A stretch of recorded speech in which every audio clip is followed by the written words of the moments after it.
जी, तो इसके बाद हमारा अगला है टॉपिक हम 1935 के एक्ट का नेक्स्ट पॉइंट है अदलिया। तो अदलिया जो है वो फेडरल कोर्ट के नाम से मरकज़ी अदलिया बनाई गई, जो एक चीफ जस्टिस और 6 जजेस पर मुश्तमिल थी। जैसे अभी हमारे यहाँ सुप्रीम कोर्ट है और उसके नीचे जो है हाई कोर्ट्स हैं, उसके नीचे ट्रिब्यूनल कोर्ट्स आ जाती हैं, डिस्ट्रिक्ट कोर्ट्स आ जाती हैं। तो डिफरेंट ये एक लेवल टू लेवल नीचे से लेके ऊपर तक जो है अदलिया का एक सिस्टम है। तो उस वक्त भी जो है वो फेडरल कोर्ट के नाम से मरकज़ी अदालत बनाई गई, जो जिसमें उस वक्त एक चीफ जस्टिस था और 6 जजेस थे। ये अदालत सूबों में कायम हाई कोर्ट्स के फ़ैसलों के ख़िलाफ़ अपीलें सुनती थी। जैसे अभी भी यही हमारे यहाँ है कि हाई कोर्ट के फ़ैसला जो है वो सुप्रीम कोर्ट में चैलेंज किया जाता है। तो वफाकी अदलिया के फ़ैसलों के ख़िलाफ़ बरतानवी प्रिवी काउंसिल का दरवाज़ा खटखटाया जाता था। बरतानिया के अंदर जो प्रिवी काउंसिल थी, यानी वहाँ का उनकी जो असम्बली थी, उसके अंदर एक काउंसिल बनी हुई थी, उसमें अपनी अपील्स ले जाई जाती थी। गवर्नर जनरल वफाकी अदलिया से कानूनी मशवरा मांग सकता था, अलबत्ता मशवरा पर अमल करना उसके लिए लाजिम नहीं था। फिर नए सूबे सिंध और उड़ीसा, 2 नए सूबे बनाए गए। उड़ीसा बिहार से जुदा किया गया और सिंध को मुंबई से अलग किया गया।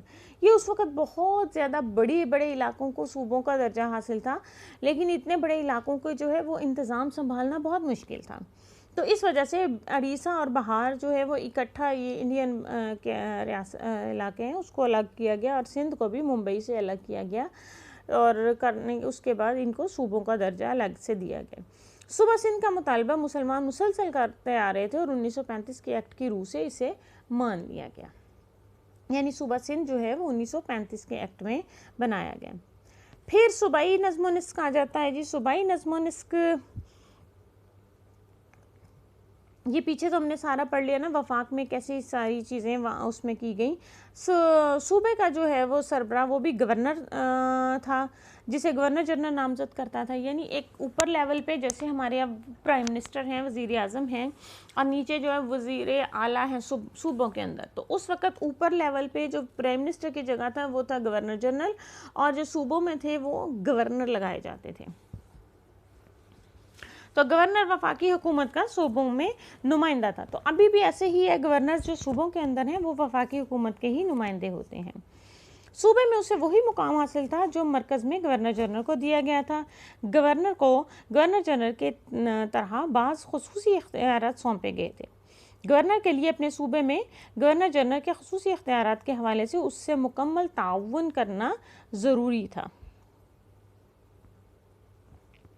अक़लियतों का तहफ़्फ़ुज़, सरकारी मुलाज़मतों का तहफ़्फ़ुज़, हकूक़ का तहफ़्फ़ुज़, ऑर्डिनेंस का निफाज़ और सूबे में अमन व अमान का क़याम गवर्नर की अहम ज़िम्मेदारियाँ थी, और हंगामी हालात में उसके इख्तियारात जो है वो और ज़्यादा बढ़ जाते थे, यानी वो ऑर्डिनेंस भी जारी कर सकते थे। फिर आ जाती जी काबीना। काबीना यानी वुज़रा। सूबाई काबीना उन वुज़रा पर मुश्तमिल थी जो सूबाई असम्बली के अरकान में से लिए जाते थे। गवर्नर वुज़रा को नामज़द करता था, वो पूरी काबीना या जिस वज़ीर को चाहता सबकदोश कर सकता था। वुज़रा ऐसे अरकान असम्बली को बनाया जाता था जिन्हें सूबाई असम्बली के अरकान की अक्सरियत की हमायत हासिल होती थी। वुज़रा अपनी कारकर्दगी के बारे में गवर्नर के अलावा सूबाई असम्बली के सामने भी जवाबदेह होते थे।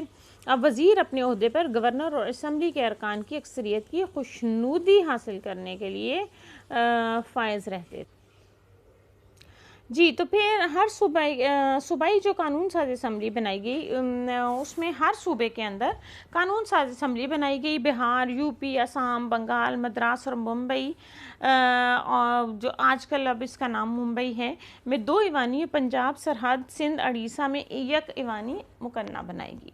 2 ईवानी मुकन्ना का मैंने आपको पहले बता दिया है कि मुकन्ना से मुराद बेसिकली होती कानून साज असम्बली। जैसे मैंने आपको बताया वफाक में